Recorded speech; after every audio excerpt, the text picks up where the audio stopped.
नमस्कार बच्चों, ये ऑनलाइन तासिके में सबका हार्दिक स्वागत करती हूँ। आज हम गडाधन ये पाठ पढ़ेंगे। गडाधन ये पाठ में एक कहानी बताई है। कहानी में पिताजी, माताजी और उनके 4 बेटे हैं। पिताजी, उनका नाम है रामदीन। ये बड़े ही परिश्रमी मेहनती है और उनके जो 4 बेटे हैं ये बड़े ही अल्हड़पन आलसी हैं। पिताजी बहुत परेशान हो जाते हैं कि आगे उनका क्या होगा। माताजी बताती हैं, माताजी उपाय सुझाती हैं कि हम लोग तीर्थ यात्रा के लिए जाएंगे।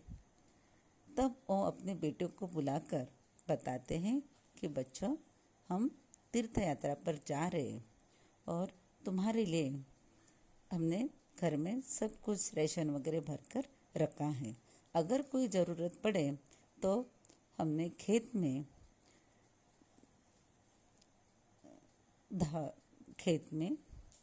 धान गाड़ कर छिपा रखा है।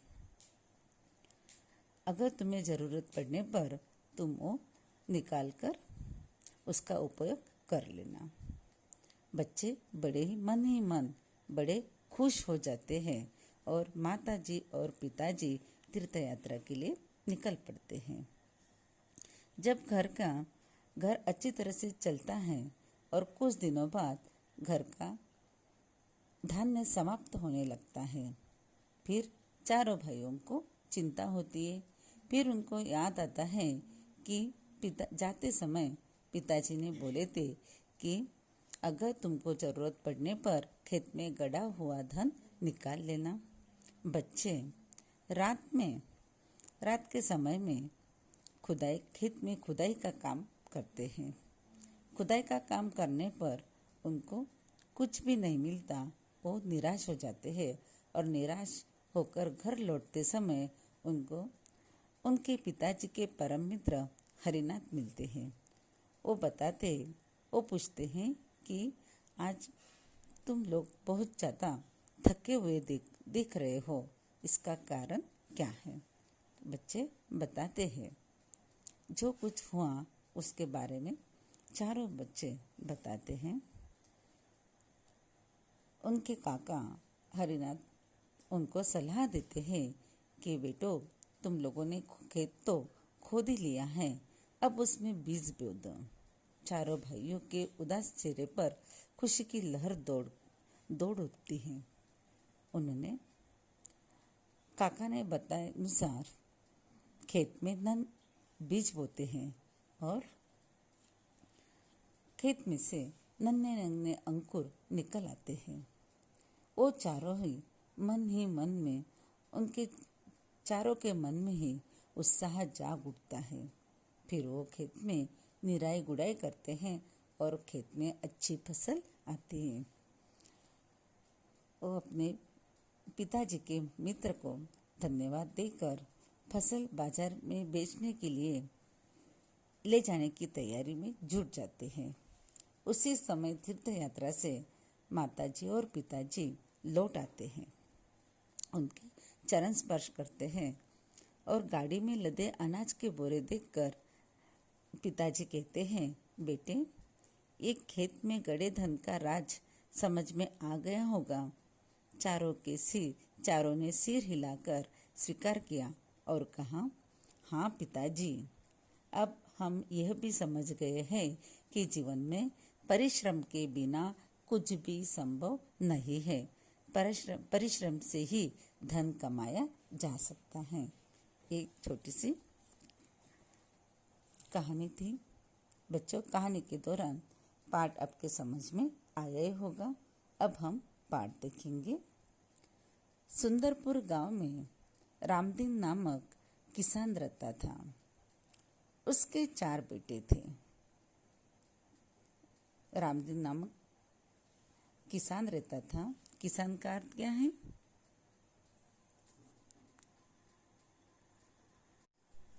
हाँ, किसान का अर्थ है कृषक। हाँ तो बच्चों, किसान का अर्थ है कृषक। रामदीन स्वयं तो बहुत परिश्रमी था, पर उसके चारों बेटे बड़े आलसी थे, स्वयंकार थे, खुद परिश्रमी था और उसके चारों बेटे बड़े आलसी थे। हर समय इधर उधर बैठकर गप्पे मारा करते थे, यानी काम न करते हुए इधर उधर गप्पे लड़ाते थे। रामदीन उनके इस अल्हड़पन से परेशान था। उसे हमेशा बेटों की भविष्य की चिंता सताया करती कि आगे बच्चों का कैसे होगा, आने वाला समय में बच्चे क्या करेंगे। वह दिन रात यही सोचा करता कि बेटे अपना पेट कैसे पालेंगे। एक रात वह इन्हीं विचारों में खोया था। वो सो नहीं पा रहा था। तभी उसकी पत्नी ने झिझकते हुए उसे एक उपाय सुझाया। उपाय सुनकर वो कुछ देर सोचता रहा, फिर एकाएकी खुशी से उछल पड़ा। वो उपाय सुनकर सोचता रहा और फिर एकाएक खुशी से उछल पड़ा, यानी जो उपाय बताया वो उनको सही लगा। अगली सुबह रामदीन ने अपने चारों बेटों को बुलाकर कहा, मैं और तुम्हारी माँ अब बूढ़े हो गए हैं। हम दूर तीर्थ यात्रा पर जा रहे हैं। कहाँ जा रहे हैं? तीर्थ यात्रा पर। तीर्थ यात्रा तीर्थ स्थानों में जाने के लिए की गई यात्रा, उसे कहते तीर्थ यात्रा। मैंने खेत में धन गाड़कर छिपा रखा है। धन का मतलब क्या है? संपत्ति। धन गाड़कर छिपा रखा है। यदि कोई जरूरत पड़े तो उसे निकालकर उपयोग कर लेना। अगर तुमको जरूरत पड़ी तो उसको निकालकर उसका उपयोग कर लेना। गड़े हुए धन की बात सुनकर बेटे खुश हो गए और उन्होंने अपने पिताजी को खुशी खुशी तीर्थ यात्रा पर जाने के लिए कह दिया, क्योंकि बच्चों को लगा कि अब पूरा धन हमारे पास आ जाएगा। इसीलिए उन्होंने अपने माता पिताजी को खुशी खुशी जाने के लिए कहा। वे मन ही मन खुश हो गए कि अब कुछ ही दिनों तक पिताजी का बंधन भी उन पर नहीं होगा। पिताजी का बंधन, पूरे समय पिताजी बोलते हैं कि तुम काम करो, हाँ, लेकिन अब अपने को कोई बोलने वाला नहीं रहेगा, कोई बोलेगा नहीं। रामदीन के जाने के बाद कुछ दिनों तक तो सब कुछ सामान्य चलता रहा। सामान्य यानी रोज की तरह। उसके बाद सामान्य चलता रहा, पर उसके बाद पास का धन और घर का धान्य समाप्त होने लगा। पास का धन और घर का धान्य समाप्त होने लगा। बच्चों, ये पाठ को पढ़ना है। अगली तासिका में आगे का पाठ हम पढ़ेंगे। धन्यवाद।